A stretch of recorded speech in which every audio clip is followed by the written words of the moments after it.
It's been the same spot. I haven't seen text.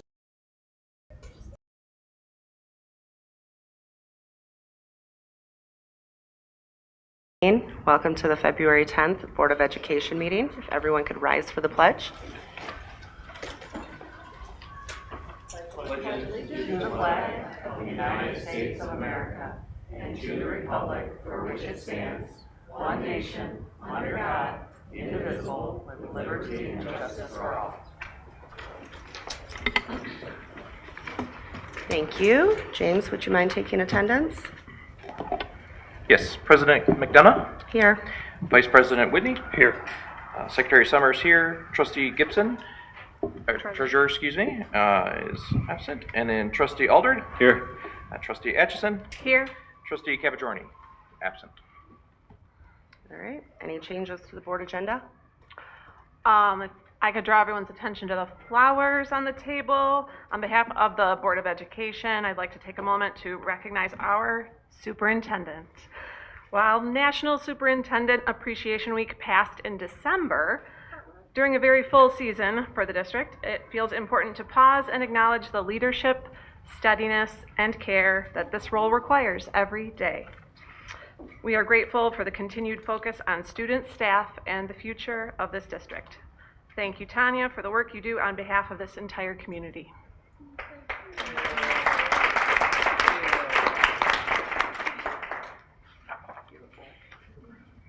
Okay. Item 3, scheduled public comment. We have one this evening. Marissa Prince.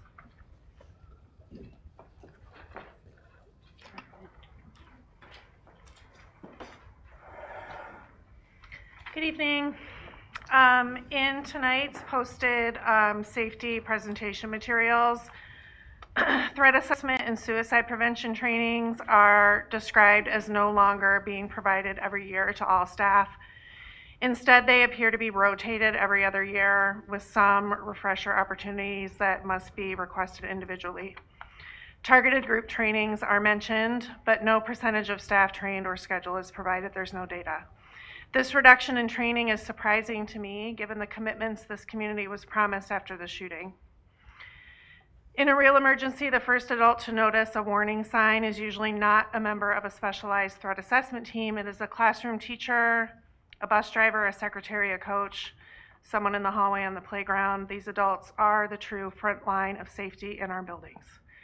They cannot protect students if their training is inconsistent, optional, or years out of date. A real culture of safety requires trained staff in every role in every building. Public Act 272 of 2024, created in Michigan in direct response to the shooting here, requires districts to maintain threat assessment teams and to educate the school community on warning signs that someone may pose a risk to themselves or others. The findings of the guidepost investigation made clear that this education must reach all staff roles, because warning signs are most often seen by the everyday adults who interact with students the most. Our district understands the consequences of missed warning signs better than most communities do. After the shooting, we were promised a lasting culture of safety built on consistency, transparency, and system-wide responsibility. These are some of the same themes we will see tonight in the post-election report. In the district's formal response to the guidepost investigation, annual vector safety training for all staff was clearly committed to. It's online in the report, but tonight we see materials that describe this training as now rotated every other year. So we deserve a clear explanation of when this safety commitment that was made in direct response to the shooting was reduced. We've seen other safety practices change since then, but there were clear explanations like after hours use of Evolve or clear backpack use. So I'm asking for, when this additional safety leadership position is filled that's posted, that the first priority of that role is a top to bottom audit of our current training across the district and a clear course correction where needed, ensuring that all staff receive meaningful role appropriate training. The training frequency reflects best practice and community commitments, and there's complete transparency around completion, quality, and effectiveness.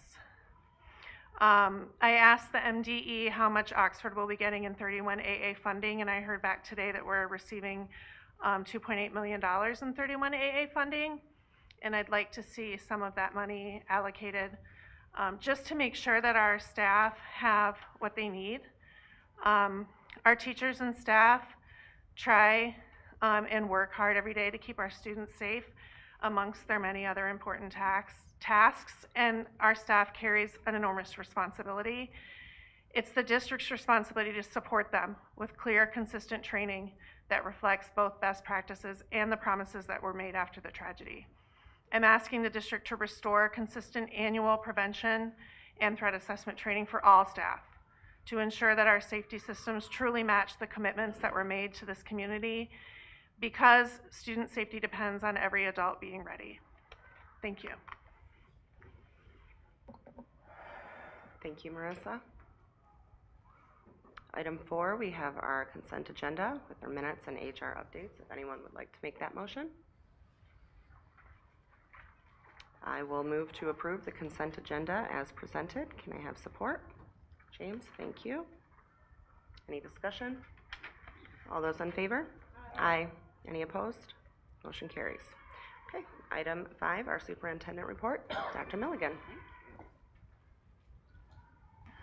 All right, good evening, everyone.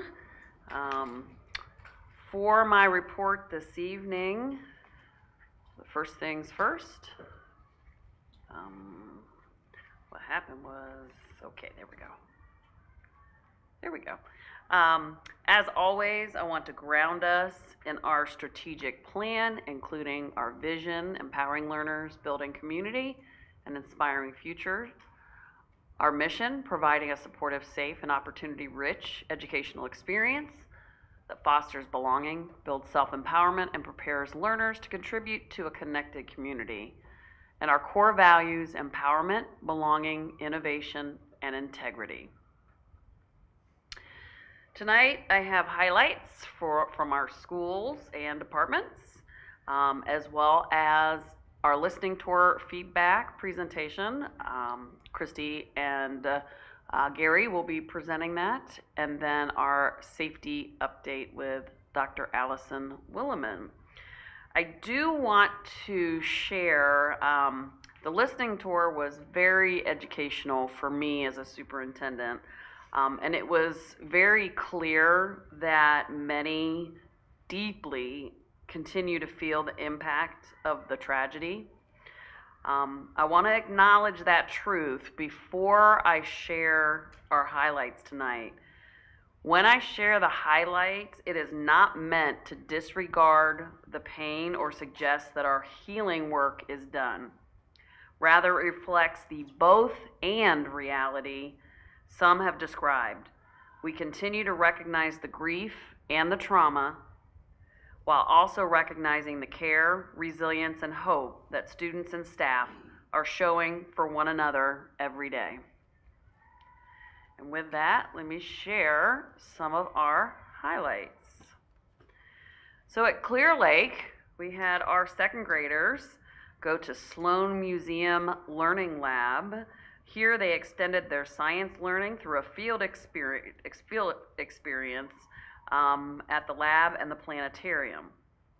Students conducted hands-on investigations to observe and classify materials based on their properties, including exploring all 3 states of matter.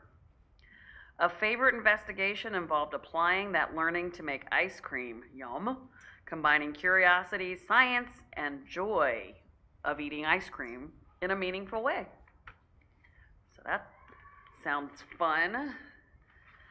We have, I don't know if any of you have had a chance to do the STEM truck. Last year at one of our meetings, they had the STEM truck that Ann, Shane, and I went into, and it was unbelievable. So many cool things. So these are our 5th graders at Clear Lake. They participated in hands-on learning through the Oakland School STEM truck, exploring the variety of STEM careers and engaging with real-world tools and technology.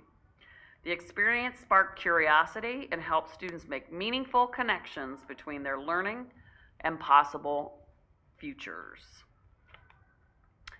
At Daniel Axford, we have student published books. Our second graders celebrated the completion of their informative writing unit by publishing their own books.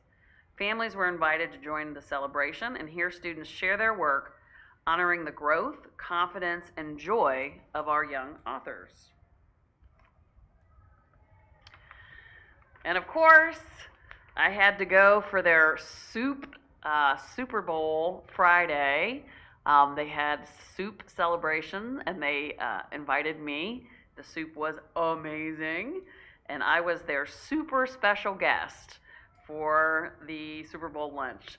So I was able to share time, connect with staff, and really appreciate that school community. It was really fun. And I walked away definitely filled with soup.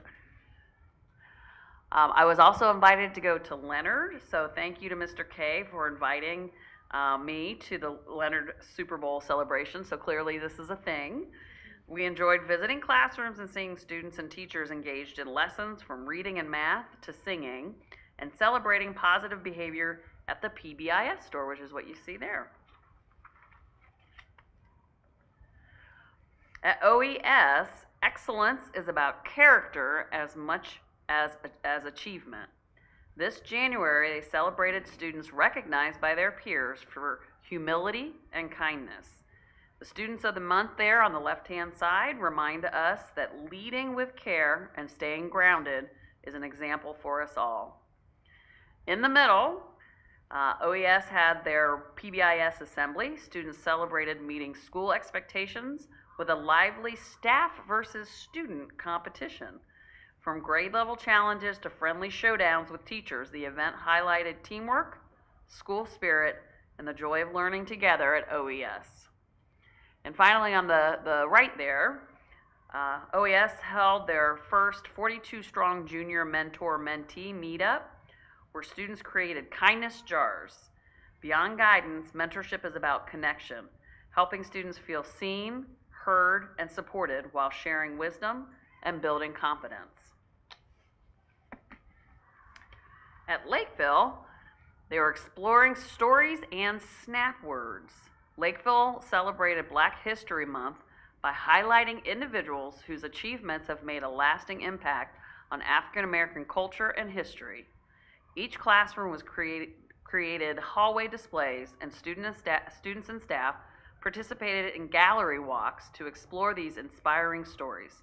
For example, Ms. Hodges' first grade class learned about Bessie Coleman, wrote facts together, and created self-portraits inspired by her story. Lakeville first graders practiced their snap words, which are words learned by sight, using Play-Doh, making learning hands-on and fun.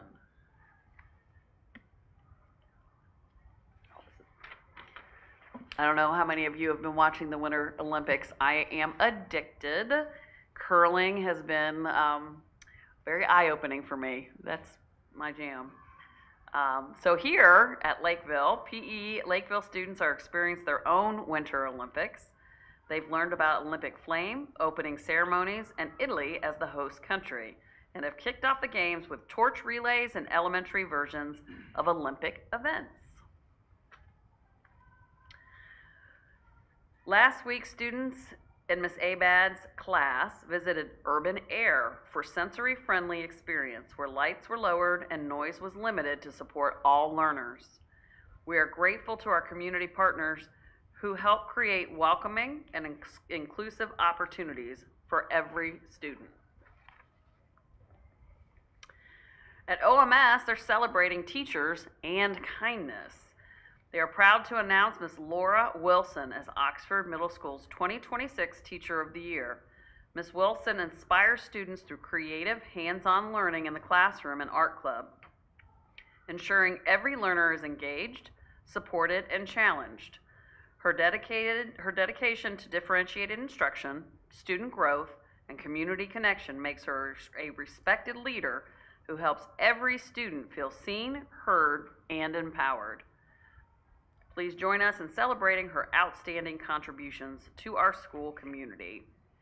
On the right there, when a classmate needed a backpack, Kurt Eubanks immediately stepped in, saying, "Don't worry, I'll get you one," and followed through. Thank you, Kurt, for demonstrating generosity, leadership, and heart in action.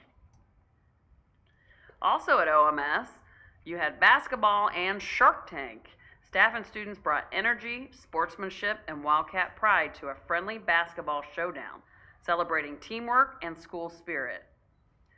On the right, 7th graders explored ELA concepts through a real-world lens in the informational advertising unit, with guest speaker Mrs. Carr sharing her career in advertising. Students became innovators in a mock Shark Tank activity, creating products and pitching them as teams, showing off creativity and entrepreneurial spirit.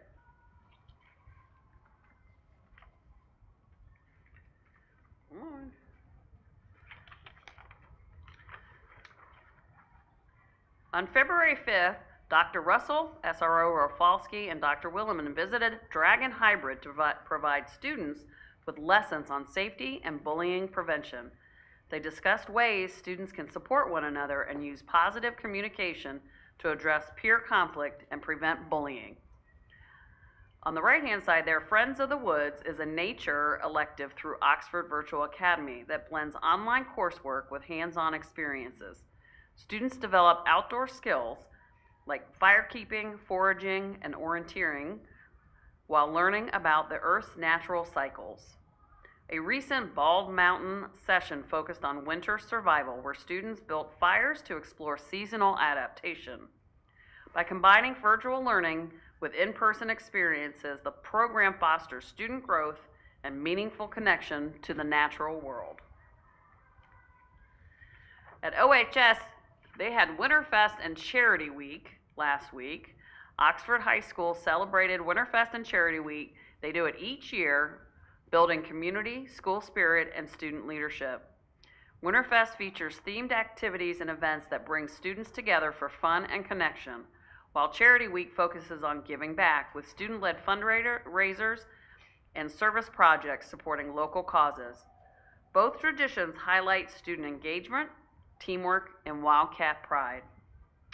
On the right-hand side there, Dana Brewer was honored as Oxford High School's 2026 Teacher of the Year, recognizing her exceptional dedication, impact on students, and commitment to excellence in teaching at OHS.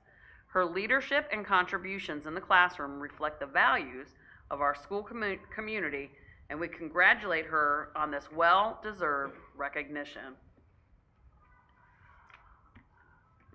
We have our additional updates. I'd like to invite Gary Van Staveren and Christy Smith up to the mic to share their listening tour feedback.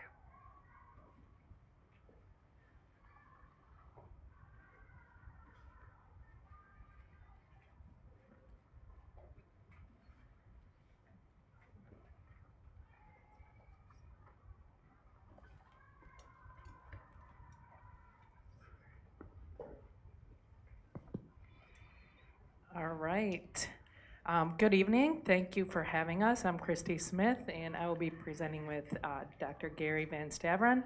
And we're looking forward to this presentation, listening, learning, and looking ahead as it pertains to the ballot proposals that we had on this past November.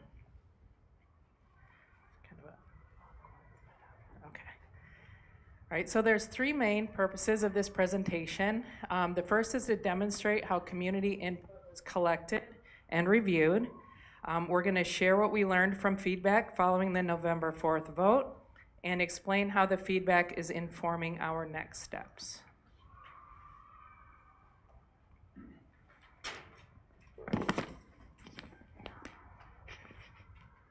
All right, so just a little background information. As you're aware, on November 4th, Oxford voters considered an operating millage and a sinking fund millage.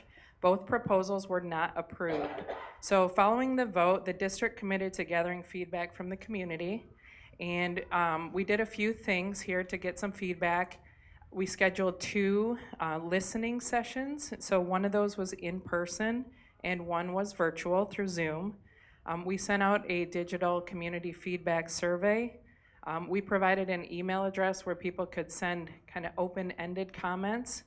and submit their written feedback through email. And we engaged in, just conversations with members of the community.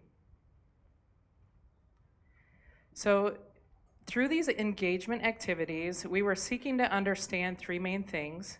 The first was which sources of information people found to be most helpful in learning about the ballot proposals, what factors most influence their votes, and the third is how the district could better support community understanding and engagement in the future. So the approach, we did want a combination of in-person and virtual options if people couldn't make it in person or if they felt more comfortable providing their feedback through, an online form. Either way, they did have the option for some open-ended input. So the online survey included multiple choice questions with an optional other response where they could type in additional information. And Gary will dive deeper into those results in just a few minutes.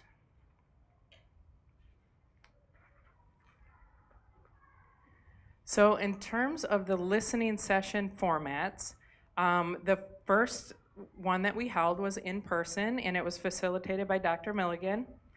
We used a circle format, which is something that we do quite often in the district, and it was structured with some guiding questions, sort of framing that discussion, and many of you were there. We also had a virtual session, and the structure was very similar, or we tried to have it similar. It was through Zoom, but due to low participation in the virtual session, we wound up just kind of shifting gears and doing more of an open-ended, just, let's just discuss why you're here and what you think sort of format for the virtual session. Attendance at both sessions included a mix of community members and staff, with staff making up the significant portion of the participants. So while the attendance was small, those who participated did provide some valuable insights, so we just wanted to thank everyone, staff, community members, board members who were able to attend those sessions. All right, so getting into a few numbers here, the community participation overview. We didn't feel like we had a great turnout in the online survey, but that's where these numbers come from. And the turnout, the number of responses we got is not surprising given that it was to a broad audience, it was voluntary, and we didn't provide an incentive for completing the survey. So we wound up with 214 survey responses, which in the big scheme of things accounts for it adds up to 4% of total November voters and 1.2% of eligible voters in Oxford schools.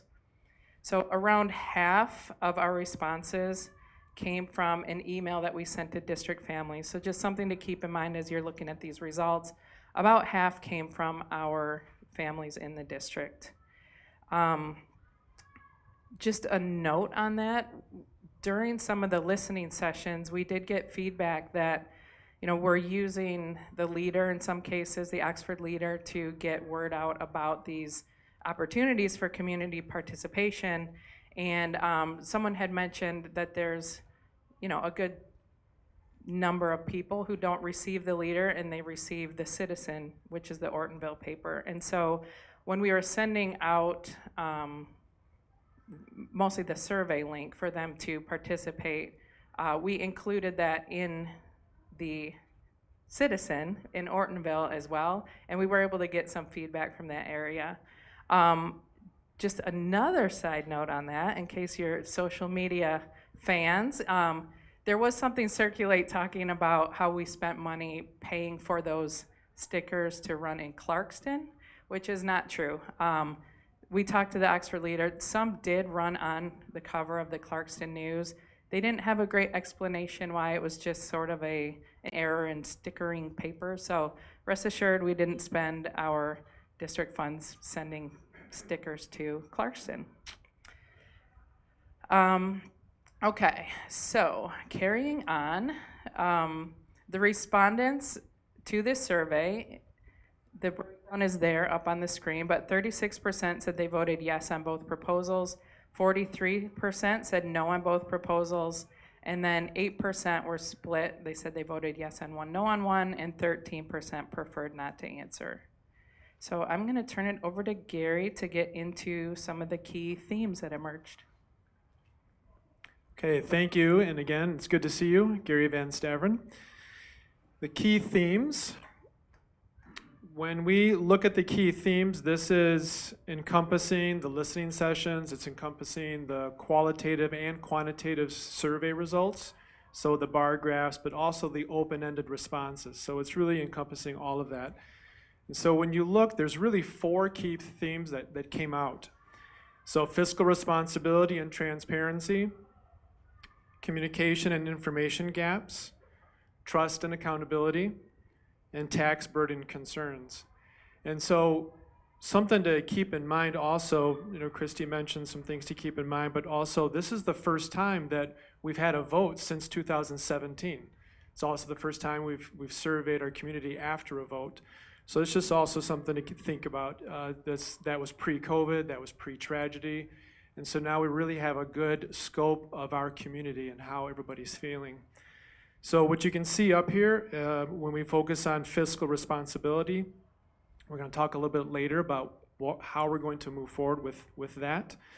Trust and accountability, there is still, Dr. Milligan mentioned it, the tragedy has deeply affected our community, and that also came up in this survey result. Leadership accountability, legacy grievances. What do we mean by that? So legacy grievances, there was some feedback that went all the way back to Dr. Skilling and some 15, 20 years ago that still has come up. And so that's why you see legacy grievances up there as well. And then communication information gaps. And one of the things there is the perception that having the sinking fund and the operating millage simultaneously on the ballot might have been confusing. And then tax burden concerns, there's economic hardship. People are having economic hardship right now. That's a reality. And so the sinking fund was a tax increase, and so that, again, people that responded shared that with us as well, and taxpayer fatigue. Next, taking a look, what were the sources of information? And so what sources were most helpful when learning about these proposals? You can see here, just take a second to go ahead and look at those. Something to keep in mind is respondent can choose more than one. Okay, they can choose more than one. So you see right here, obviously 77. Again, Christy mentioned this, it's emails. And then 66 chose social media, community groups, and friends. Okay, 60 was the Oxford Leader. So clearly a lot of people got their information from the Oxford Leader. So again, as we think about this going forward, where people got their information is really important for us to consider. Thank you. Next, we're going to take a look at 2 questions. One is factors influencing voter decisions. What influenced you to vote yes, which is this one, and the next one's what influenced you to vote no. And so this one, again, they can choose more than one. What influenced you to vote yes? And you're going to notice here that this is pretty well-rounded. This is pretty close to 20%. I have a student in Oxford schools. I support the district's needs, 24%. Also 24%. I generally support school millages. And then the top right, I think schools benefit the broader community. So again, pretty generalized there. Now the next one is looking at what influenced you to vote no, and you're going to see not so much outliers, but bigger differences. So not enough information. It was only 4.8%. Over here, I generally do not support, so this is good. 5.8% being kind of low. And then 41% was, I have concerns about the school district's finances. And then on the right, I have personal economic. So again, we go back to that, how I started with the themes. You can see those teased out here a little bit more specifically. Any questions so far? Okay. So this next one, again, what factors influenced your decision? We're looking at 2 questions here. So one question was, what could the district have done differently to influence your vote? And how could the district get more yes votes? So again, just take a second to go ahead and look at those. And then you can see here again, the district could be more financially transparent. Again, they can choose more than one here. And then you're going to see other. You're going to see 93. So other means that it was an open-ended response. And we're going to get to that in a moment. And now we're getting to that, the open-ended responses. So again, you see 4 main themes. These 4 themes are the same as at the very beginning when we started. So when you take all of it together, you're going to see the 4 same themes. What we want to tease out here are some direct quotes. So one of the quotes from a written response specific to these is, I question the integrity of district spending decisions. So again, that aligns to one of our main themes. Another quote was, I don't think people understand how schools are funded and what monies can and cannot be used. So again, as we think about going forward, how do we take this information and learn from it? Another direct quote was, I think times are really hard for people right now.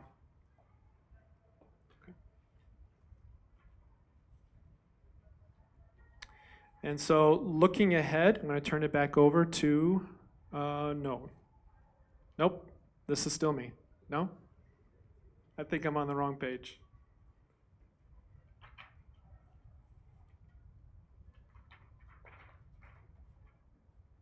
Okay, thank you for bearing with me. It is still me. So looking ahead, we are moving forward this August with an operating millage. Only an operating, not sinking fund. I want to be very clear on that. This is just an operating millage. This is not a tax increase. And it's very important to note that an operating millage funds our day-to-day operations. It pays for our staff. It pays for their salaries, textbooks. It pays for things right in the classroom that are fundamental to student learning, which is why we're all here. It pays for our utility bills, athletics, extracurriculars, mental health services. And this August, obviously we're taking this back to voters if it's approved by our Board of Education. But if this does not pass by December, we're looking at about $7 million in cuts.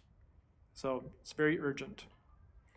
Now, I believe I'm going to turn it back over to Christy. All right, we're going to play hot potato a little with the mic toward the end here. So Gary mentioned some of the themes that emerged, and so we're going to look at each of those themes now in terms of how that might change our approach or our messaging moving forward as we move toward August with the potential operating millage again on the ballot. So the first one here is communication and information gaps. There are some things that we'll need to communicate differently moving forward with this one. So number one is enhance information on how Michigan school funding works and how operating millage funds are used. Really last time, a lot of the messaging that we put out was just trying to get us from that 17.3 mils up to 18. So that's kind of that red line. So the focus of the November messaging was, yay, thanks, was just more or less, you know, we are here at 17.3. The red represents about $250,000 a year. That's what we're more or less leaving on the table if we're not collecting the full 18 that the state expects. And so that was sort of the focus, trying to get people to understand the Headley Amendment, how we got there, and why we need to be back to 18 to get the state per pupil funding amount. So moving forward, if we're to place this on the ballot again, instead of looking at 17.3 where we want to be at 18, we need to really start looking at 17.3 mils versus 0, which would be the loss of about $7 million a year that Gary just mentioned. So definitely creates more of a sense of urgency. We did hear in the listening sessions from the community on items that they want to maintain in schools. and even items that would like to be added to our schools and our programming. So we're definitely going to need clear communications on which services and programs would be affected if we were to have to cut $7 million from our annual budget. The second one, nope, still right here, yep. We need to provide clear, complete information through the channels our community already uses. We learned, like you just saw, that a lot of community members get their information from the Oxford Leader as a reliable source. We also, and what you saw there was from the electronic survey. We also heard that from the listening sessions, just conversations as well. We learned that the information we put out needs to function as a primary source. So we had so much information on the web and videos and flyers and FAQ and all these things. People weren't generally looking at one piece of information. Let's say there's an article in the Oxford Leader with a link to go to our webpage to learn more. They weren't necessarily taking that second step. So any of the key information that we need to provide needs to be out there more or less as a primary source.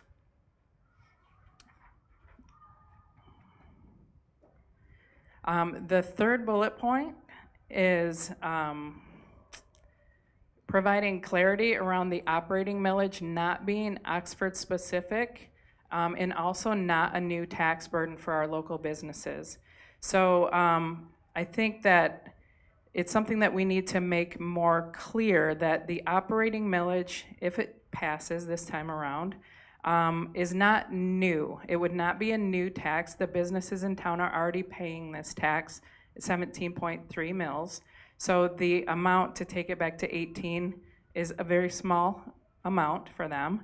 And it is part of how Michigan funds public schools. And I'm saying that because it makes a difference in terms of if they set up shop in Oxford, they'll be expected to pay 18 mils.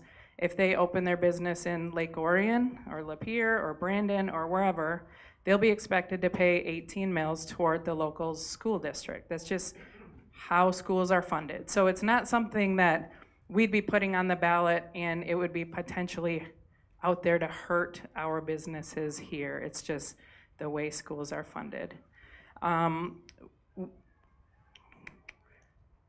Yeah, we also do plan to partner with the Oxford Chamber of Commerce, the DDA, other local groups, because really strong schools and a strong local economy are connected.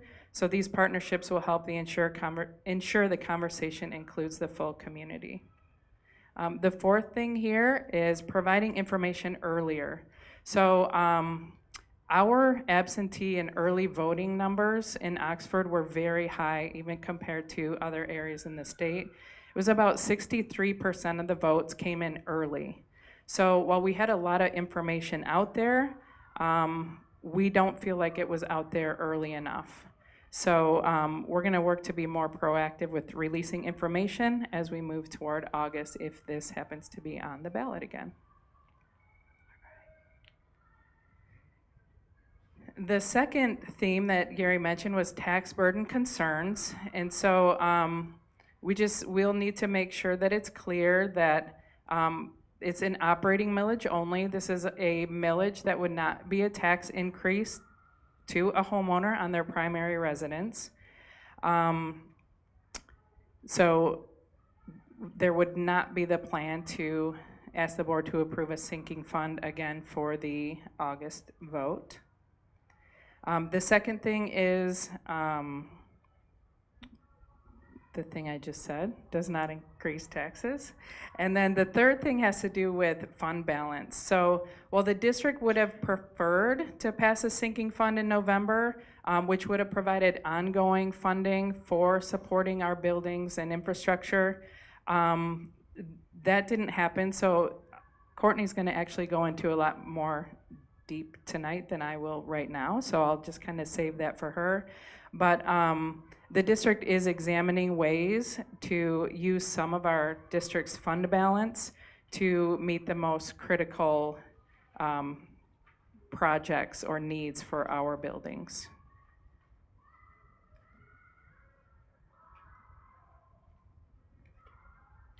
Okay, and continuing on those 4 themes and how we're moving forward. The next one is fiscal responsibility and transparency. Here, want to draw us back to how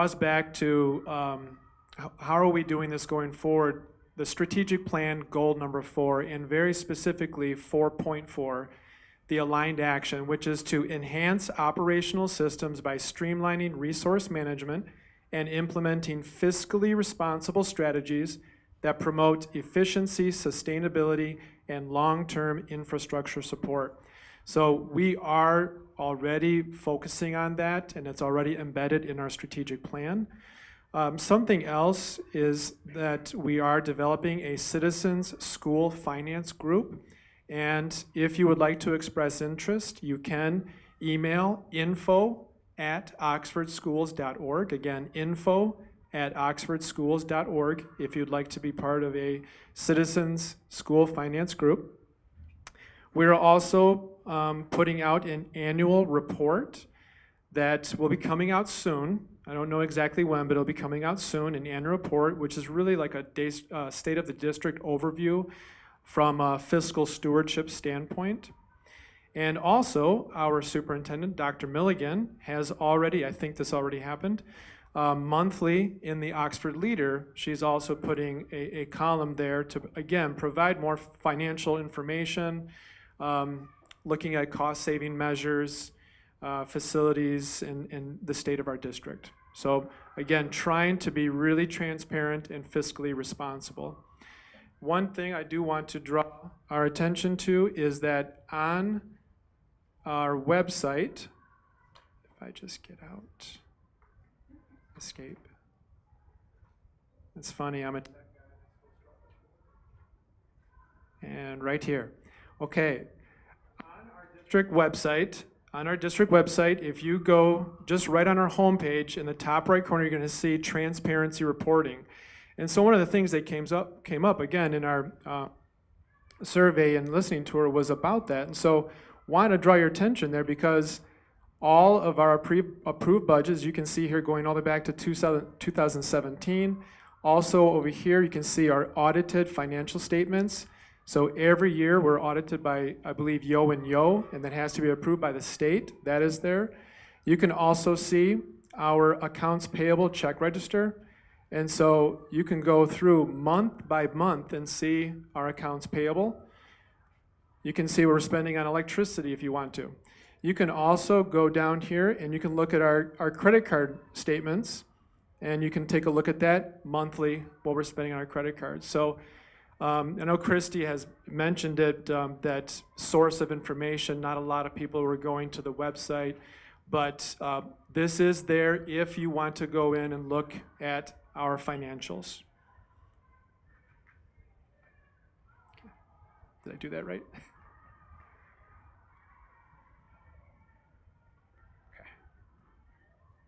Okay. Any questions so far? Okay, shared a lot of information. Trust and accountability.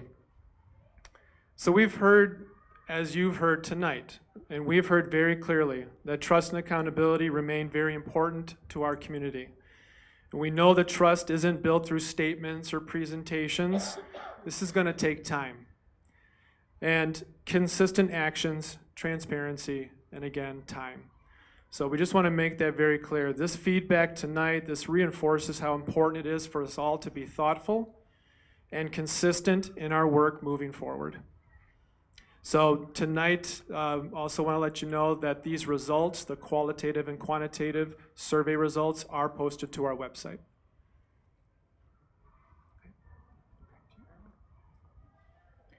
All right, so just to wrap it up here, ongoing engagement and action. So we do plan to continue listening to community members, families, and local businesses and providing opportunities for that communication.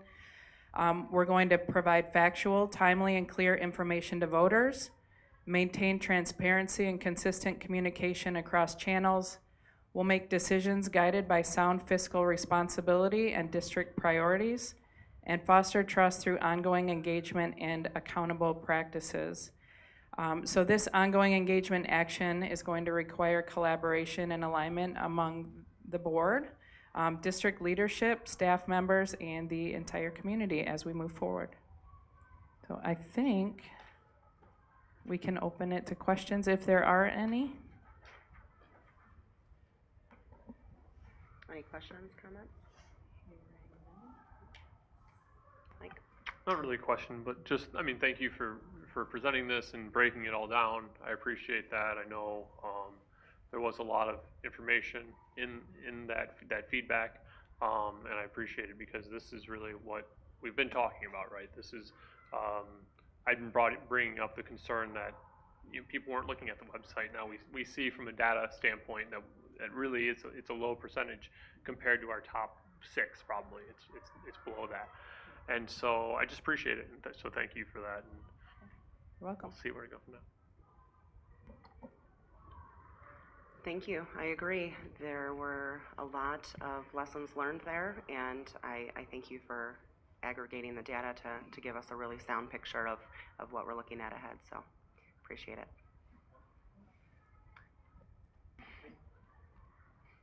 We good? All right. Thank Thank you. Thanks, Gary, Christy. Allison with our safety update.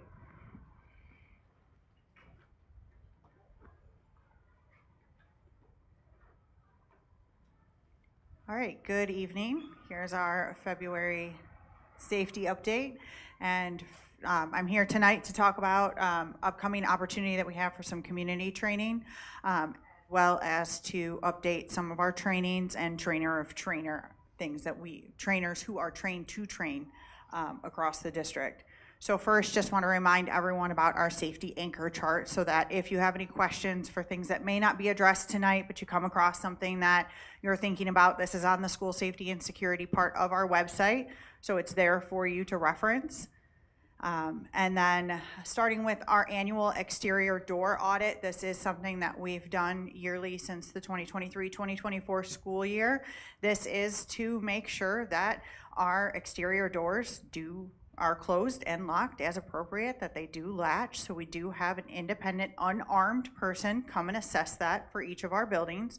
And we do that to make sure that as much as we're going around and pulling and pushing and doing all of that, that it's not because I'm on a campus. Someone is coming on a day, I'm not gonna tell you, to assess that. And we do that through an independent source to ensure that that the data is what it is, that it's an independent evaluator coming along. That person is unarmed. They are not going to come up to the door and try and get a child to open the door or even any adult. They are just testing doors. And this matters because as we can see what's up here, bad actors will attempt to go where the security is lax, and that could be if a door is propped open, if it doesn't latch all the way. And there's been plenty of times where people in their lives, you've probably seen this, where you thought the door was closed all the way and it wasn't. And so just having that discussion throughout our district of make sure you're pulling and you're pushing and you're checking doors, this is our way to independently assess that. We also do an annual front office audit. That is when someone comes to the building and is trying to gain access, whether they're saying, I have an appointment with Mr. Miller. And are they just gonna be let into Mr. Miller's office or not, even though there's no proof that there's an appointment? Are they gonna be welcomed into the building?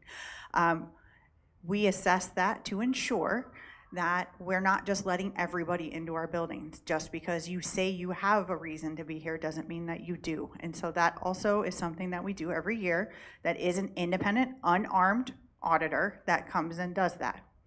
And it's important, and I think the big importance of that is that bottom line of every student belongs here and every adult is verified to be here. I have my badge on, but I guarantee everyone across the district doesn't know who I am, but I have this, and I can badge myself in. But if someone's not wearing that, if someone is able to gain access to the office, how is that being addressed?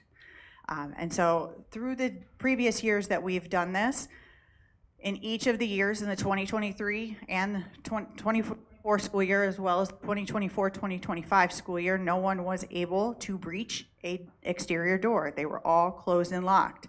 During the first year of our audits, Clear Lake and OMS were highlighted for their radio communication and their ease of identification of someone on grounds that didn't need to be there, which speaks a lot to their communication practices as well as their awareness. We are instructional leaders, and that is the purpose that we're here, but it's also showing by highlighting those two campuses that they're able to do both.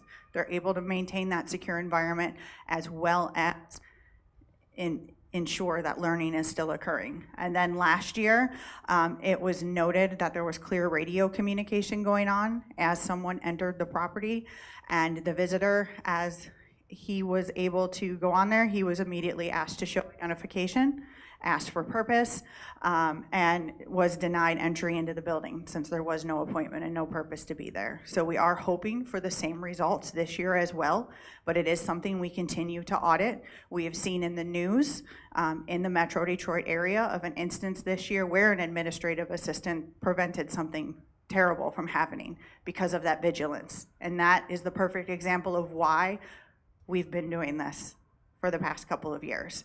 And so that is upcoming. Date will not be said because the whole point is to independently audit it. This is a training we've talked about. It is the threat evaluation and reporting overview. This is that next step for us. We have fully trained threat assessment teams at the campus level. We have a district trained threat assessment team that's able to provide support. We've been able to give targeted instruction. We have our vector training where all new hires receive threat assessment overview, suicide risk assessment overview, which is every other year. This is to fill in the gap in between. As we've seen from our threat assessment and suicide risk assessment reports and screeners, reporting is not a problem on any of those. But this is that next step where we're able to train all stakeholders.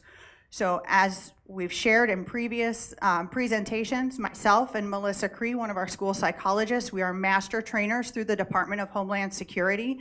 And because of that, and we sought this certification out for this purpose, to be able to give this course multiple times a year to our community, which would include staff members. So this is an optional opportunity for staff members, for community members to be able to see exactly what's up here, to learn more about risk factors, triggers, stressors, protective factors, ways that as bystanders we can support, because we know that there is a lot of information out there and we want to be able to capture as many people as possible. And so by seeking this certification, we were able to provide this community program. And if you look at the Enhancing School Safety Using a Threat Assessment Model, and it's a long title, but it's on the NTAC website, the National Threat Assessment Center website. Step 8, when you're developing a threat assessment program, is to train all stakeholders. We first and foremost had to have our trained teams, our campus teams who can do that. Now we've been able to branch out. We've been able to have our teams at both the district and the campus levels. We have our regularly monthly meetings with those teams. We work together as needed between campuses with each other. They call me, I call them. We have a centralized reporting mechanism, all things that are highlighted in this guide. Step 8 is training for all stakeholders, which includes community members. So this is a great opportunity for us to be able to bring it to the greater community. And I know that went out in an email, but wanted to share here as well. We will have 2 trainings this year. We have ran this through the District Safety Committee, the Parent Safety Advisory Board, the Wildcat Cub Club has also gone through this training. So it has been offered in 3 ways this year already, 2 smaller groups, because we do want to ensure, as important as this training is, that we are at a place where we're ready for this training, because it can be activating. And so we want everyone to make the choice that's best for them and where they are as they do this. So we will be offering it in 2 formats. The first will be on February 26th. It is a webinar. The bit.ly is live, so you are able to register that way. We do ask for pre-registration just so that we're able to accommodate the expected guest. And then in April, we will have an in-person training available at the middle school. Thank you, middle school, for being willing to host us. And again, we will have, closer to the date, we will have registration available because we want to be able to accommodate all those that are interested. There are 6 of us in Oakland County that are trained as trainers for this. So if we need to invite more trainers to be able to join us, we have that ability. We want to make sure that we can accommodate as many people who would like to attend as possible. And this will focus on exactly the things that our staff gets in their initial vector training, which is concerning behaviors, warning signs, and how to report. And so this is just another layer added in. And in a way, as we're guided through the Cybersecurity for Infrastructure Security Agency and the National Threat Assessment Model, that training isn't a one-time thing. And we know this as educators, training needs to be ongoing. And so we can't just do the one-time vector and check the box. We want to make sure over the year we're able to have those touch points. That's also why at our monthly safety meetings, the audience varies depending on the different situations that we're talking about. And our staff, again, they're great at reporting. They're fantastic at reporting. We have created a culture of safety in this district that if you see something, you say something. It's not up to you. If it just is a little off, come report it so that we can work on it and a team can assess that. And then to get into who are trainers. So the people in our district that are trained to train other people in that. Currently, we have myself. I am trainer for threat assessment using the NTAC model that was in cooperation with the Michigan State Police Office of School Safety. As I referenced earlier, there are 2 of us in the district that are considered master trainers through the Department of Homeland Security. We have 2 people that are trained as trainers in digital threat assessment. We have 4 people in the district that are currently trained in it, and we have 2 people who can train others. And the goal for that is to really have at least 1 person on each campus who is trained in that, because we know that students are getting social media younger and younger, and we want to be able to search open source publicly available material in a way that's going to help us in our investigations. Because myself and Trevor Marshall, who does a lot of technology work with me for security, because we became trainers in that, we have access to their monthly briefings. So as they update, as there's new social media, we know that there's people going away from TikTok and going to another form of social media. They're gonna start researching that for us. So we have access to those monthly briefings as well as their entire library of information. And so today when I was on a campus and I said, have you heard of this type of social media? Oh, I could probably use a refresher. I have access to that to be able to give that quick one. We're not having to research or hire or bring somebody in for that. So it really is, it's kind of exciting to have that available for us, because it's too much with all the social media that's out there, and then trying to understand the trends and how people are using it in a malicious manner, because that's not how I use social media. So being able to have access to that material is going to be a huge benefit for us. Standard response protocol and standard reunification method. There are 15 people across the district. I'm getting confirmation because we just had a round of people go to training, but I can say that we do have at least 1 person on each campus that is a trainer for standard response protocol and standard reunification method. And the purpose for that is really making sure that our processes that we use they're not waiting for district level people to share that information. We go through that at the various campuses throughout the year. We use our drills. Our mass notification system is aligned with the standard response protocol. Raptor Alert is aligned with standard response protocol and standard reunification method. And so we want to be able, in anticipation of the standardized terminology, that law will go into effect on July 1st. So being able to be aware of that and have that firm, that we're not trying to crawl when the law's already in place, we're hitting the ground running. So having a trainer on each campus with that complex system is going to be very beneficial. We have a very strong district reunification team, and our district reunification leader meets with each campus to be able to just make sure we're all on the same page throughout the year. And then Prepare Workshop 1 covers all 5 phases of emergency management. We currently have 2 trainers for that. And Prepare Workshop 2, which is our response and recovery, we have 3 in-district trainers for that. And that's really beneficial, not just if there's something big, like if a tornado comes through, but if there's any sort of situation that could require a response. And it's not even necessarily a recovery portion. It's how do we support our kids? And when you look at all of this in totality, it really is how are we supporting our students? And then that is part of the discussions that we're having as we're doing this. So going into vector training, you can see as you're a new hire, these are all of the vector trainings that you complete. There's a lot. I am not going to read all of them to you. It's a pretty extensive list. And with that, then we have our annual refresh. There are new things. You may see the AI. That's been a big change in the world. It's really hard even when you Google something to be able to avoid AI.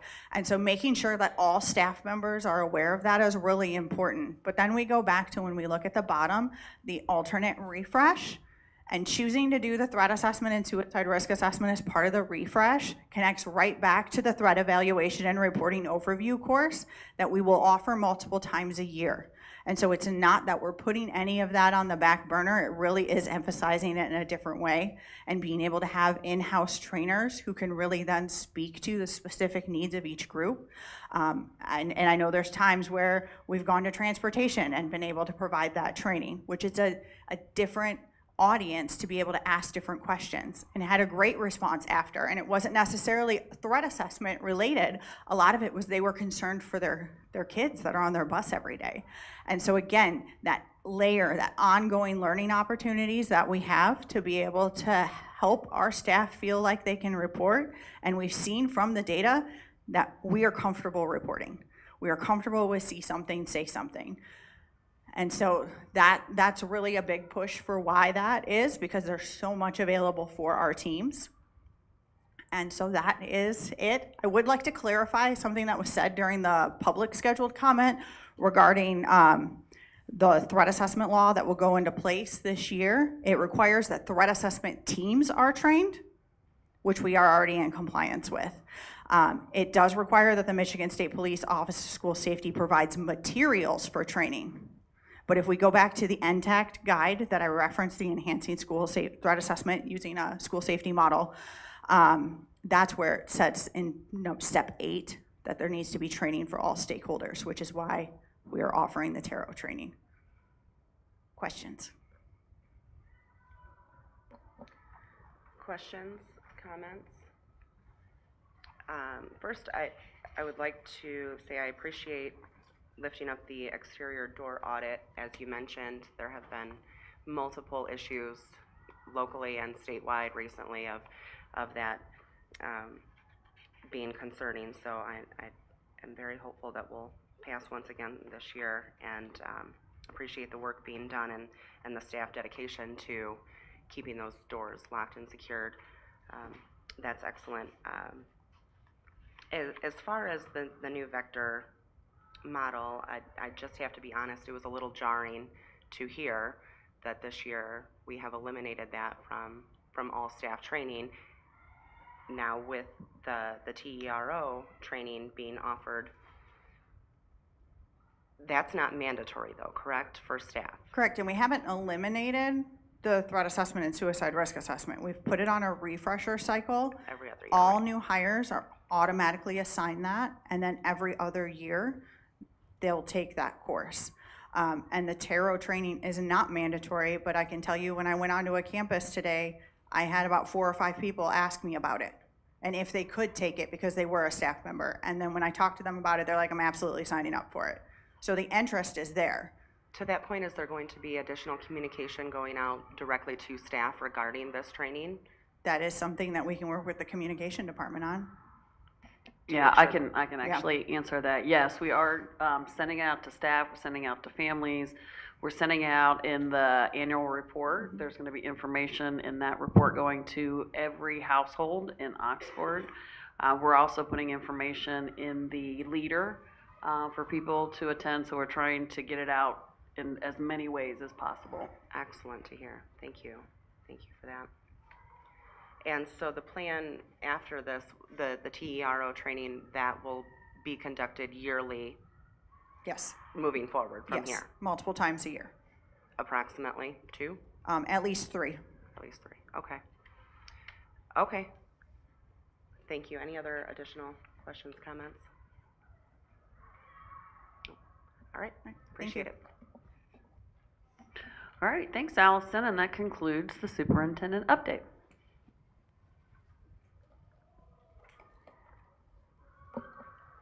All right, moving into item 6, our Board of Education matters. We had a governance committee meeting. Who would be taking that? Ann, thank you. Take that. So, we recently met for governance and started going over the board leadership code. There was some great feedback that we've gotten through that survey, and just working through that. We'll continue to work through that throughout our next session. And then also we discussed changing the format of the committee of the whole so that it's a little bit more effective and engaging, just coming up with some more suggestions to really connect with our community, since we haven't had that much response when we've done at some of our different locations before the meetings. So if anyone has anything that they want to contribute to those ideas, that'd be great. But yeah, just looking at that, and then also the suggestion of workshopping the book from David. Just looking at perhaps a spring workshop and holding off on a book study for now, seeing how, if a spring workshop was able to work in our schedule, if that was something that could work both from our planning and David's availability. If everyone was open to that, if that was something we wanted to discuss at the table at some point. I do have one missing. I am all for a spring workshop, whether I know Tanya and I had discussed whether we include David as a facilitator or just take it upon ourselves and do additional work pertaining to the principles that he shared. That's, of course, open for suggestions or communication. I would like to, considering the history of scheduling, just get a date sooner rather than later. So were you thinking April, May? Did you guys have any particular? We just suggested spring, so to kind of stick with something quarterly, but whatever works to avoid the insanity of spring, but also, I don't know what David's, if you wanted to Right. loop him in, he did a great job of really helping to clarify some of those archetype, themes, but whatever people are comfortable with. Yeah, I really enjoyed that workshop, by the way. I thought the communication and the dialogue that we had within our group settings in the workshop was really helpful and enlightening. So I would like to continue that work as a board. I will say that May is typically chaotic for all of us, so maybe we could try April. So if everyone can start taking a look at their calendars, and we'll lift up some available dates in April. I think the consensus last time that it would be more beneficial on a Saturday as opposed to during the work week. So maybe we'll try to aim for a Saturday. Great. Do you want to Okay. plan to discuss or Talk- touch base with David to see what he's got and what might be? Yeah, absolutely. Okay. We can reach out to David, and Tanya and I will coordinate and send out a communication as far as availability goes. Great. Thank you for that. Any additional governance? No, that was it. Okay. Thank you. Any other comments on that? Okay. Item B, our school of choice approval. This was presented at last meeting. If anybody would like to make a motion. Mike, thank you. Let's see. Move to approve the school of choice for fall of 2026 as presented. Support? Ann, thank you. Any discussion? All those in favor? Aye. Any opposed? Sarah Beth?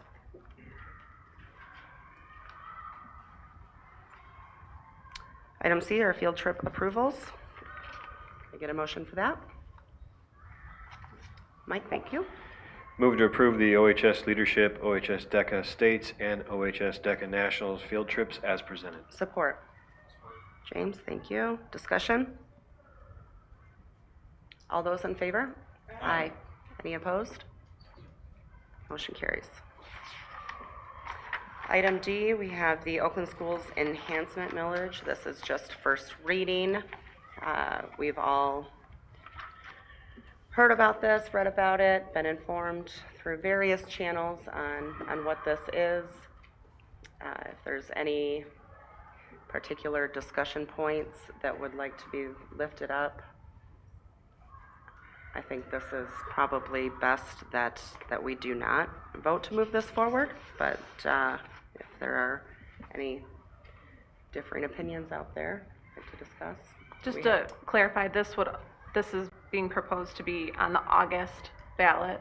Correct, the same ballot that The we're same looking ballot. at putting the millage. This would be countywide, so every school district would see this. Yes, Even if we didn't happen to support it, it would be up to, what was the percentage, do you remember? 51, I think. 51%. 51% of students in the Student population. student population. Okay. Just want to clarify for anyone wondering, how did it end up Yep. on there? Okay. Yep. Thank you for pointing that out, that regardless of how we vote, this is going to be up to all of the districts. And when will Oakland schools be voting again on it? Schools be voting to, I can't remember. I think So all they- districts have to vote in February, and then they're going to, February and March, so by March, Okay. the end of March. we'll know. That's fine.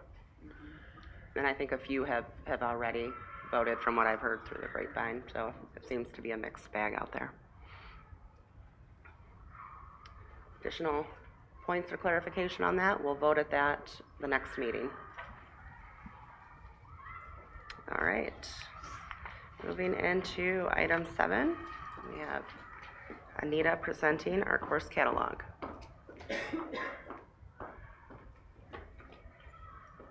Right, thank you. Good evening. Tonight I am I'm bringing forth the course catalog that was actually approved at the August 26th board meeting in hoping to present 4 new course additions that we would like to be considered for the 26-27 school year. As you know, I had indicated in the Monday memo that this time of year we've got, one foot in the 25-26 school year and 1 foot in the 26-27 school year.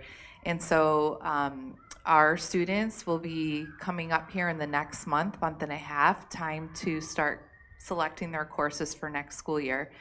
One of my goals is to bring the course catalog more frequently than just waiting for once a year. So as we are making considerations or making revisions or additions, I'd like to bring it forth so we're always operating and managing from the most current course catalog. So tonight I'm going to present a very brief overview of 4 new courses that we would like to be added to the course catalog, both 2 at the middle school, 2 at the high school.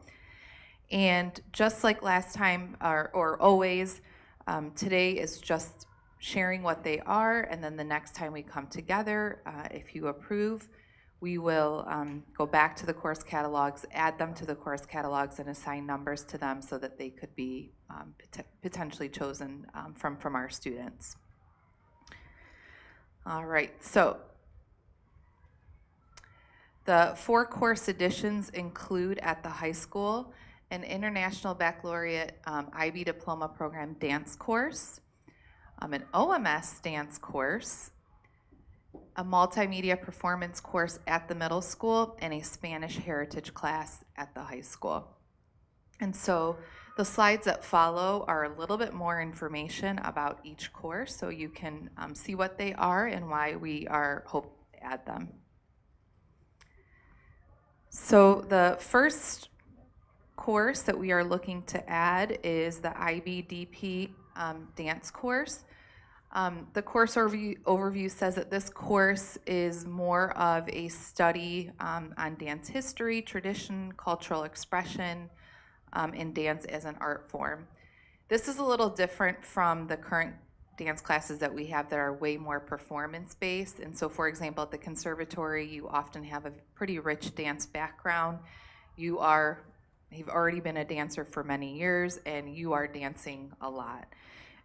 In this particular course, it would really offer all students an opportunity to really learn more about dance as an art of a form of expression, and again, learning the history. There will be some performance, but consider this to be more of a classroom-based course rather than you're actually dancing all the time course. It just offers a broader approach and hopefully encouraging students who maybe are not necessarily into dancing all the time, but an opportunity to study culture and history through dance. Some of the units you can see are there: composing and analyzing original artwork, world dance studies, how do different cultures or different countries around the world use dance to express their culture, and then again, some performance, mostly in the end, but it will not be the primary mode in this course. So continuing on the dance theme, we are hoping to add an OMS dance course to the OMS course catalog. This would be a new offering. It would be a 20-week introductory course for 6th graders. I know already some people got wind that this is coming, and there's some maybe upset feelings that it's only for 6th grade right now, but if it gets passed and added to the course catalog, I know Christy's looking at me because we've already been talking of if there is a lot of interest in it, how might we consider other grade levels. Specifically, it would be teaching around dance technique, choreography, history, dance appreciation, and you can see the different types of dance forms up there. This has really been in response to a desire from our students, community, and staff to add a course in the middle school. It would be a very nice continuation or a feeder into the dance program at the high school for those who would like it. It's another form of movement. Not every student likes to play basketball or volleyball or move their body through traditional athletic ways. This would be a great way to get at physical and mental health for students who are interested in dance as that vehicle for them. Additionally, we are looking to add a new elective course called Multimedia Performance. This is also a 20-week course. This course is really a nice way to look at cross-curricular connections. So combining English language arts standards, theater, performing arts standards and skills in order to create and communicate more effectively. As you know, as you participated in the community, the whole around the Portrait of a Graduate, communication, collaboration skills, critical thinking skills were a lot of what we discussed last time. And this course could really help be a vehicle to develop those skills. You can see the major units and themes below. Storyboard, so visual deconstruction and analysis, physical and visual continuity, collaborative broadcast structure, so studying how even like broadcasts are organized and making their own broadcasts, audio engineering, and professional scene recreation. When you look at the actual course breakdown by week, there is a lot of like writing, reading, scripting, and then a lot of hands-on experiences where they're going to have to work with one another to build essentially and perform. And finally, the last course that we are hoping to add is a Spanish heritage course at the high school. Currently, our Spanish offerings, we have Spanish 1, 2, 3, 4, AP, IB, DP Spanish, a lot of Spanish offerings. They're all great, and there's something to meet the needs of most of our students. We do have a growing population of native Spanish speakers. So they are students who already speak Spanish in the home. They are coming with a higher level of Spanish language skills, written, spoken, listening, speaking, reading, and writing. And so sometimes when they are even placed in the higher level classes, they're not really being challenged. And so this course would actually function a little bit more like take an ELA class, an English Language Arts class in English, and we would mimic that as like a Spanish class. So they would be reading a Spanish novel. They would be learning about different dialects or exploring cultures even more in depth than our current classes are right now. So there is a specific entrance and exit criteria for this course. We want to make sure that we're targeting the right students. We've done a lot of research. Specifically, Spanish teacher Connor Sisella at the high school visited a few different districts around the county who offer this course. He went to Avondale, Pontiac, Clarkston, and has worked closely with them to see how they support their native speakers through a course like this. And so he's also been working with our ELA teachers at the high school to see what are some of the reading and writing units you teach in ELA, what are some novels you're using in your ELA course. And so he has already put together a list of those in the Spanish versions that he would like to incorporate into the course. So those are the 4 courses. Again, we are hoping to add to the course catalog for offerings for the 26-27 school year. I do want to mention that anytime a course is on the course catalog, it doesn't mean they're going to run. Like the registrations drive whether or not we run them, whether we run 1 section, 2 sections, 3 sections, and so on. So right now what we're asking is to see that we've heard that there's interest and there's a need in these elective offerings. We'd like to put them in the course catalog and see how we do with enrollment. Any questions? Questions, comments? The multimedia performance, is that for all of the middle school or is it specific grade? I believe it's, Christy, you can correct me, but is it 7th? Okay, there you go. It's 7th grade? Yep. Okay. There is a 6th grade offering that this teacher teaches that's more basic, right? Yes, just the theater. So this would be an expansion to that. So if they really enjoyed their theater class, and there was a staff member earlier I was talking to who said, oh yeah, my kid loves that teacher, would love to take that class. Okay. Yeah. All right, thank you. You're welcome.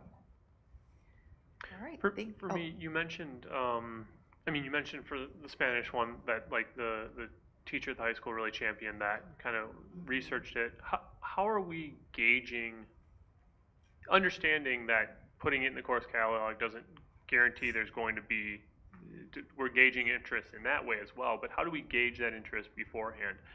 I guess I know you mentioned that for OMS, for instance, like there definitely was some interest with the staff and students on adding some of these classes, but how do we really gauge that?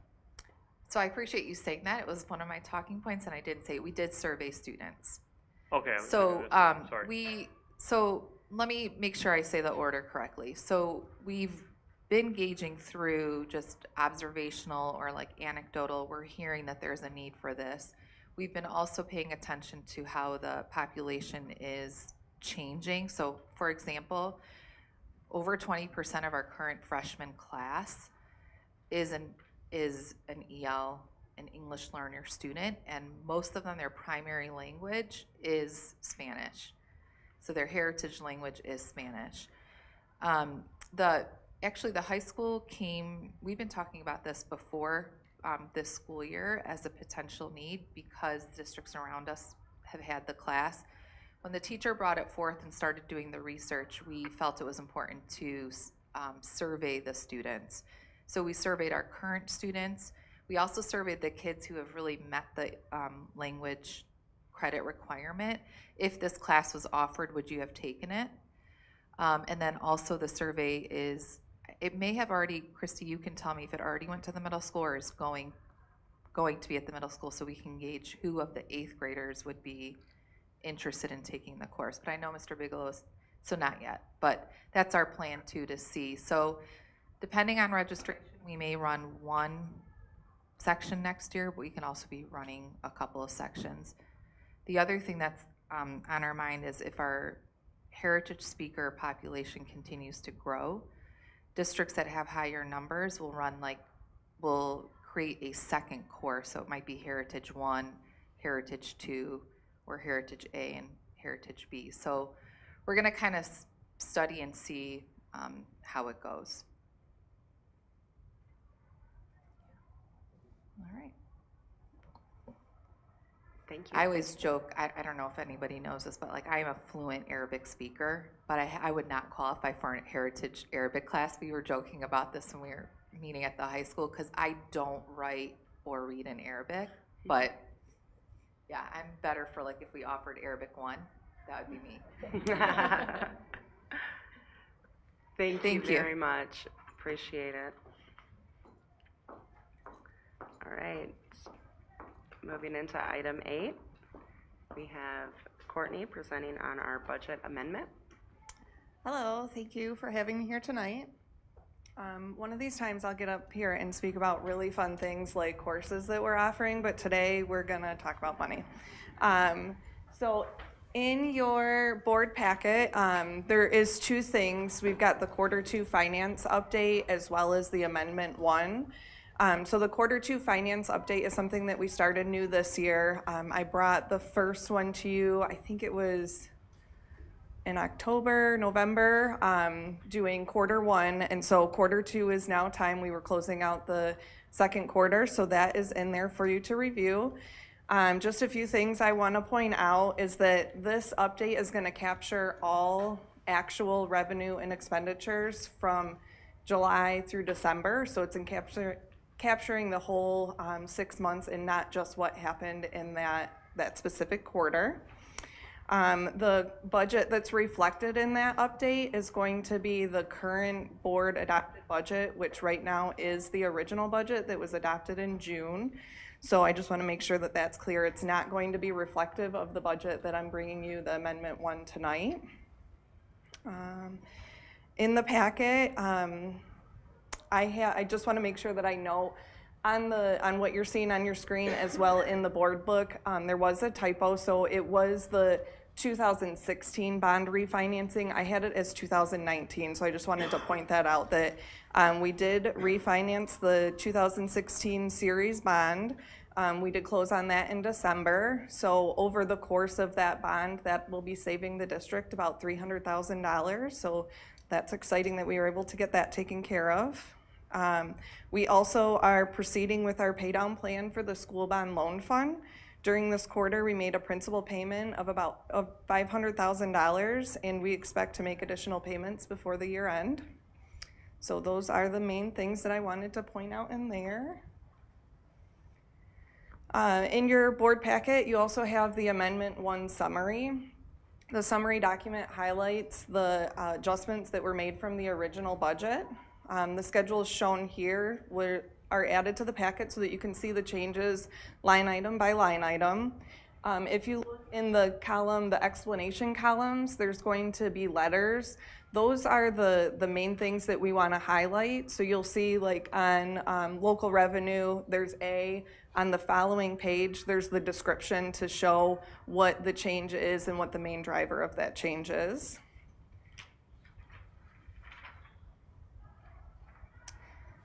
So just to go through some of the things that you'll see in there, the original budget was based on the foundation allowance that we were expecting of $10,000. So with the state adopting their budget so late, we had to make assumptions on what they were going to do. So we used in our original budget an estimate of $10,000 per pupil. It came in with the state budget at a little bit higher than that at $10,050. So that's reflected in our foundation allowance revenue. We also updated the FTE count to reflect what we're actually seeing right now, which we're looking at 7,540 FTE for the year. And that's about 72 FTE lower than what we were expecting when we did the original budget. Keep in mind, we still have school of choice windows still open. We're still doing enrollments and getting students enrolled. So there's always going to be some fluctuation in those estimates. We did receive a generous donation this year of the Wildcat Stadium turf. So we are required to book that into our financials. So there's a revenue with a corresponding expenditure. It's a net zero impact to the bottom, but those change some of those line items. The funding for Section 27L2, which is the educator compensation that we received from the state, We did receive guidance as well as an amount, so that was not reflected in the original budget, so we have that reflected in the amendment. And then associated salary and benefit costs for that will be spread throughout the expenditures as well as the revenue. We also had successful settlements of all of our collective bargaining agreements, so those were all finalized after we did the original budget. So the changes for those are also reflected in all of those salary and benefit lines. We did increase our operating transfer, which I will talk more in detail about, but that is the operating transfer line. You'll see there's a significant change in there from what we were expecting in the original budget, and that is to address the urgent facility needs that we identified during the sinking fund campaign. And then we also updated the audited fund balance from last year. Our financials are audited after we do the original budget, so every year when we do the Amendment 1, we'll update that prior year ending balance to have our beginning balance of this year reflective.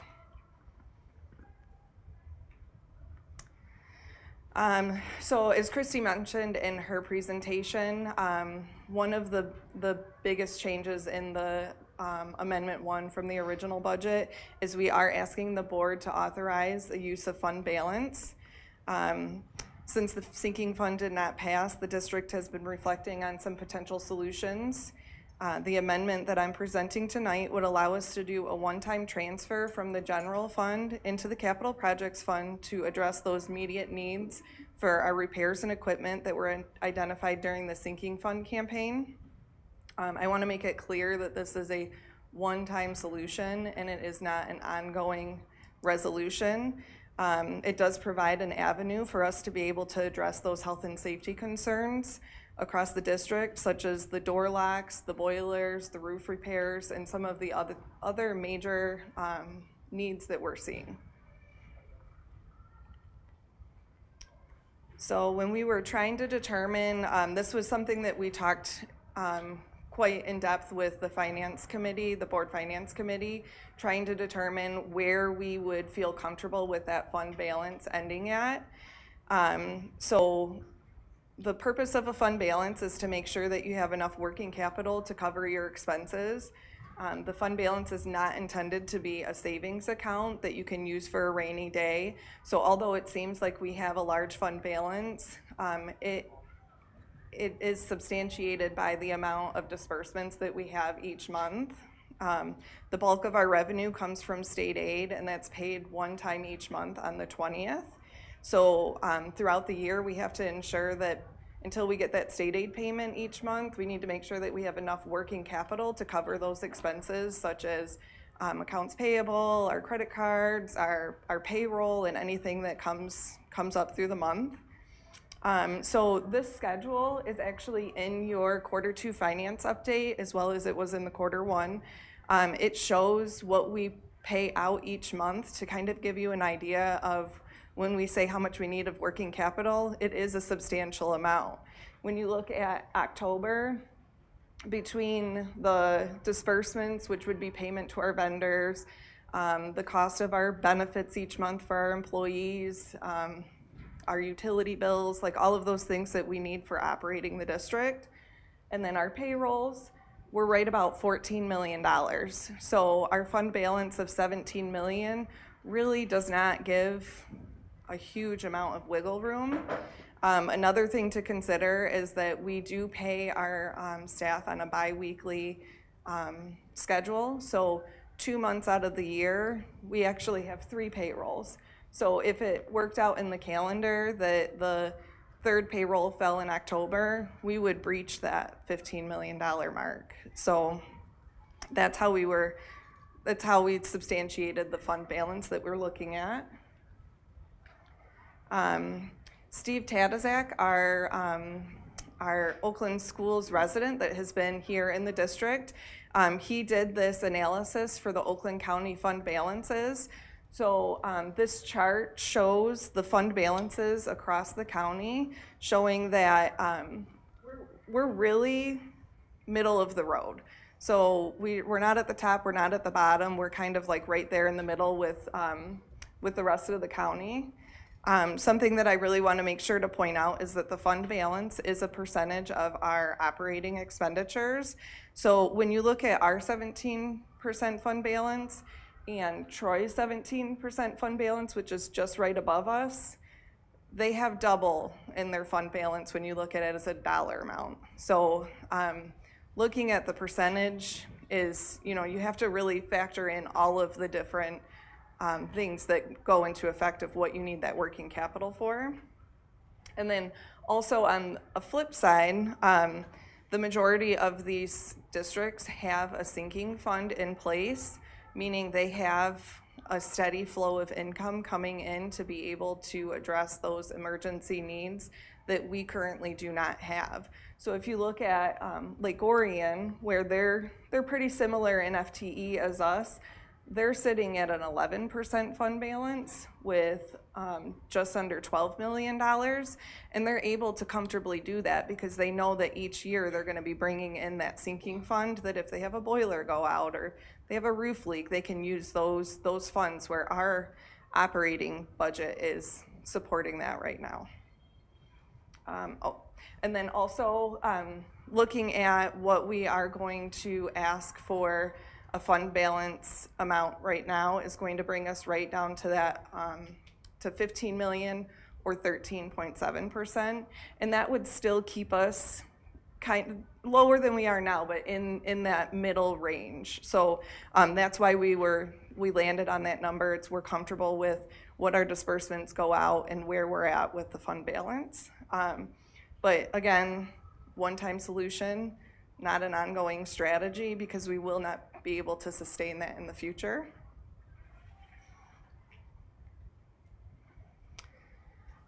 So just looking at some of the revenues, our revenue budget came in about 106 million. Some of the major changes, like I mentioned before, was that donation of the Wildcat Stadium turf that was recognized in local revenue. The state source revenue has some fluctuations in there. Those would be from the state did some changes to the MIPSR or the retirement funding, so those are reflected in this Amendment 1, as well as those changes in enrollment and foundation allowance would be in that line. And then also the federal source revenue is due to the federal government was also late in finalizing their budget, so just grant revenue coming in less than we expected based off our original estimations. Our expenditure budget, the expenditure budget encompasses those fund transfers, so that's why it's more than the revenue. So we're coming in right over $109 million. Again, some of the major things among all category lines are those collective bargaining agreements, as well as the 27L. Those hit all of our salary lines, so they're going to be encompassed in all of those different categories. Our operations and maintenance budget was decreased. That is because at the end of the year last year, we had more available funds to be able to transfer into our capital projects than we originally expected. So some of the things we expected to pay for out of the general fund, we were able to allocate some capital projects funds to cover. So that's reflective, those changes are reflective in this amendment. The donation of the Wildcat turf is going to be in the athletic activities line. That's that net zero from the revenue and the expenditures. And then the transfer outs, you'll see that the transfer to the capital funds was significantly increased. And then just a few things about the other funds. There is an amendment for the community service, which is our child care fund, our food service, and then our capital projects. Some of the fluctuations that we saw in the community service is how the grant funds were allocated. So some of those were spread through the different lines based on what Ann had allocated in her GSRP budget after the original budget was presented. The food service, we had open projects with the OEIC kitchen that were not completed as of June 30th. So we had less than expected expenditures in fiscal '25, but then those trailed into this year, so those changes are reflected. And then the capital projects fund, again, the biggest change is that increased transfer from general fund. And that's all I have. Do you have any questions? Questions, comments? Mike? I guess thank you for just highlighting, especially when we're talking about that, our general fund and how that's used. And I know there was discussions, we just coming out of the millage discussions, right, of 17% versus 17 million, and you have 17 million laying around, but kind of showcasing that.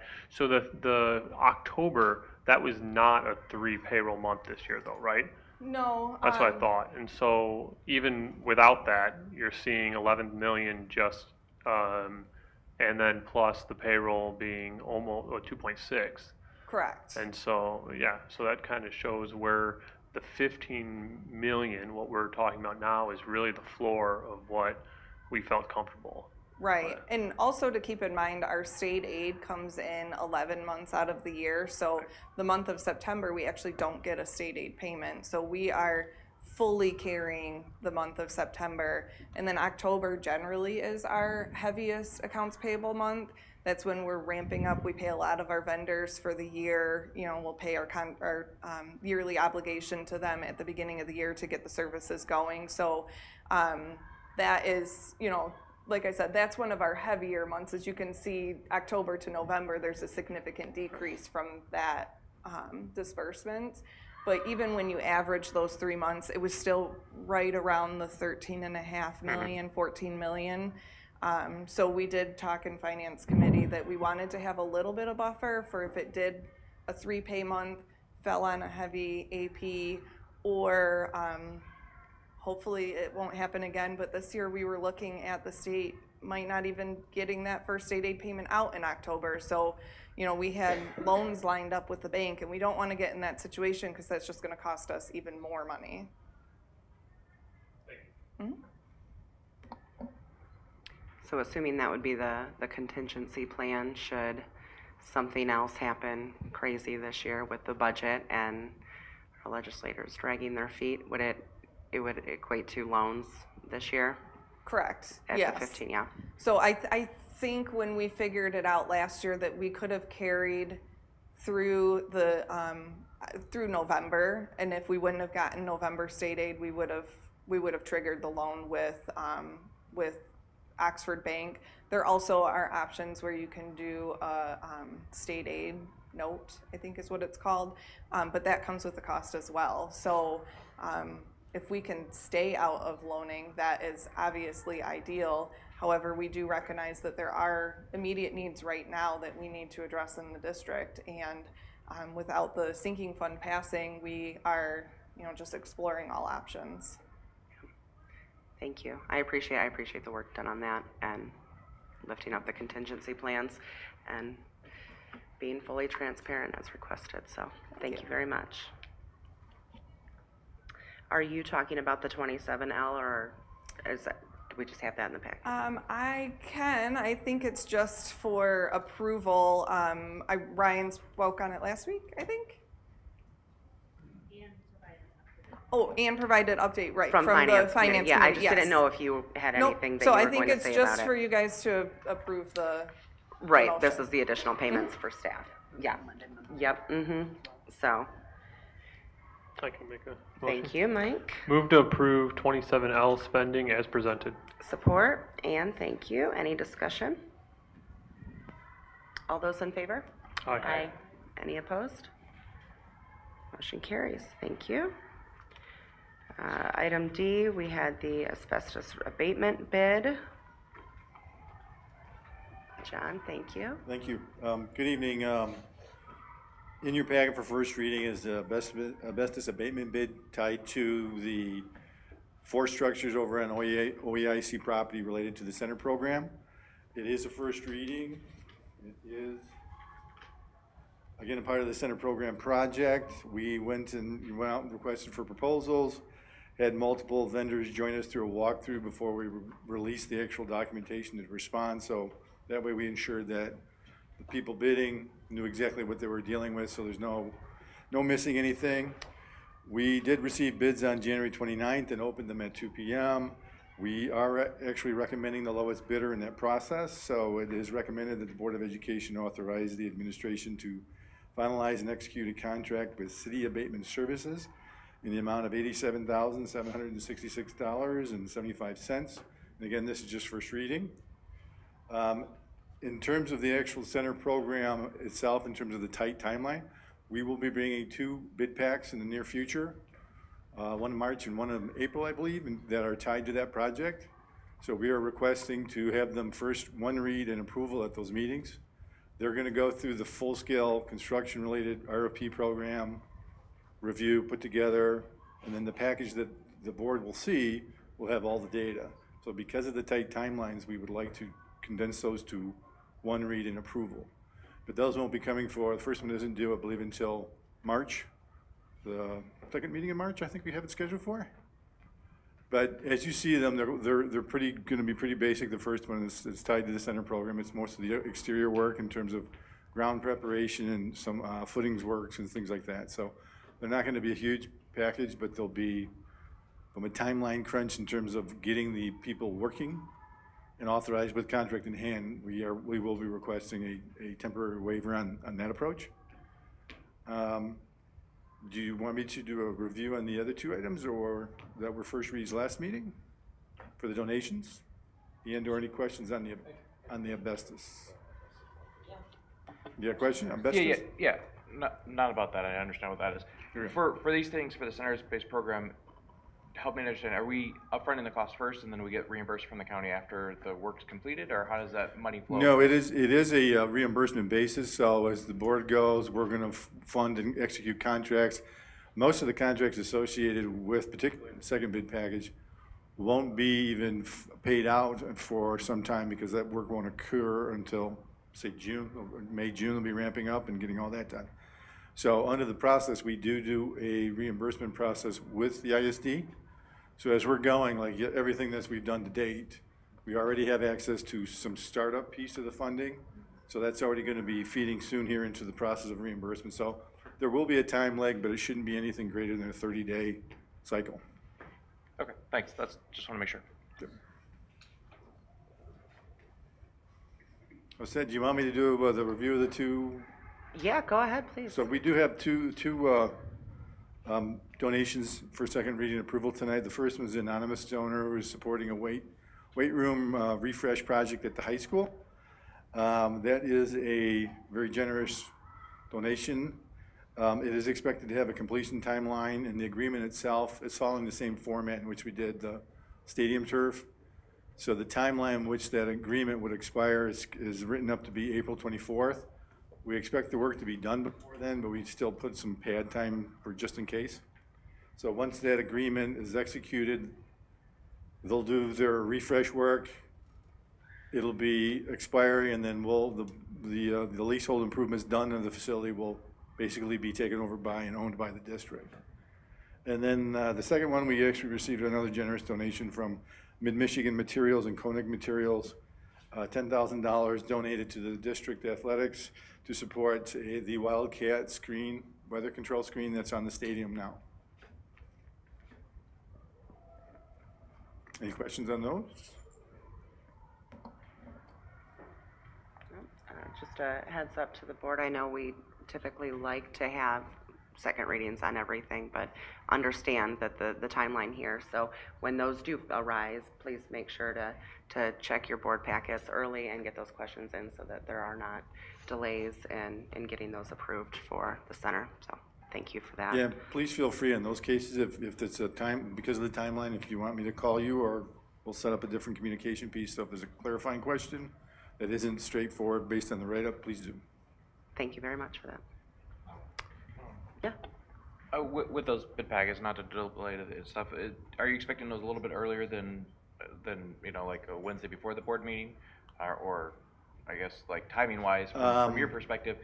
One's gonna be real tight, one should be a little earlier. So as soon as we get them, we'll get them formatted, put together, written up, they'll be put out. Okay, One will be tighter though. okay. Appreciate the heads up on that. Yep. Okay. We I have can a, thank you, move. Mike. Move to approve the anonymous donor lease agreement as presented. Support. James, thank you. Discussion. Just like to say once again to this donor, thank you very much for your support and commitment to Oxford Community Schools. And this is very generous once again, and we very much appreciate it. All those in favor? Aye. Any opposed? Motion carries. Second motion. Move Mike, to thank you. approve the Wildcat windscreen donation as presented. Support. James, thank you. Discussion? This one, we can actually call out the name. So Mid-Michigan and Koenig, thank you for your support of Oxford Community Schools. It is a very generous donation that we are very excited to accept. So thank you once again. All those in favor? Aye. Any opposed? Motion carries. All right, item 9, unscheduled public comment. Do we have any this evening? No, thank you. Our guest star, Kelly. Scheduled activities, we have Count Day coming up and a list of additional meetings, midwinter break, of course. Any administrative clarification, Dr. Milligan? Final board comments. I'll just go ahead and say Anne recommended a webinar recently that I attended. I'm sure you did as well. And so just updating the board, I sent you the materials for that. It was very informative. It was the Safe Homes, Safe Schools webinar, and it really spoke to you know, the preventive measures and getting the communications out there about safe storage in Michigan and going a bit above and beyond and integrating that within your safety processes within the district. And there were a lot of great speakers that gave examples. And so if you haven't had a chance to check out that email that I forwarded you with the slides, if you have any questions, it was a good presentation. So thank you again for recommending it. But then also, you know, I look forward to how we can further enhance our safe storage practices within the district. So I look forward to that conversation. As an added to what we talked about earlier with superintendent appreciation, once again, just echoing our support and appreciation for Dr. Milligan.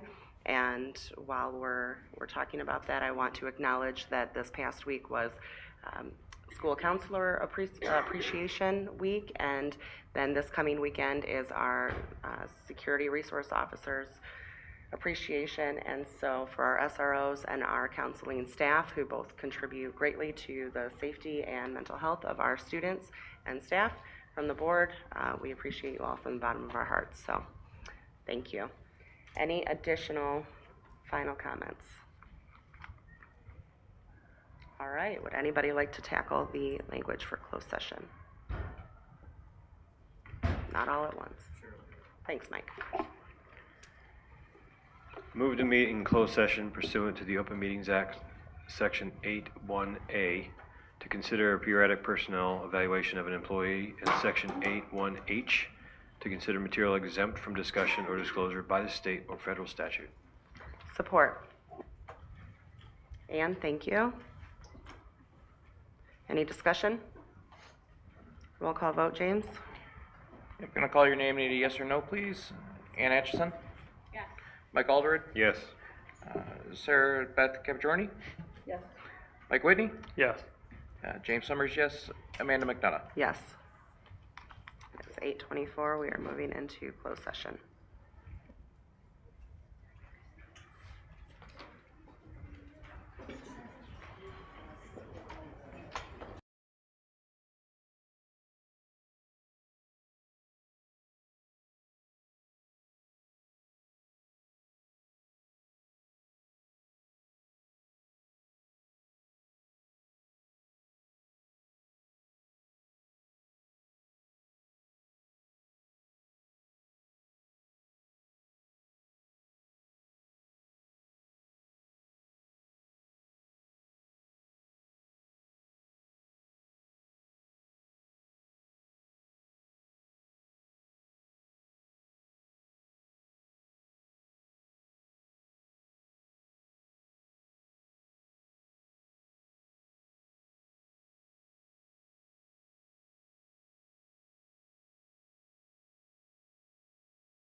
It is 9:43. We are back from closed session. We don't have any action items following closed session, so at 9:43, I will adjourn this meeting.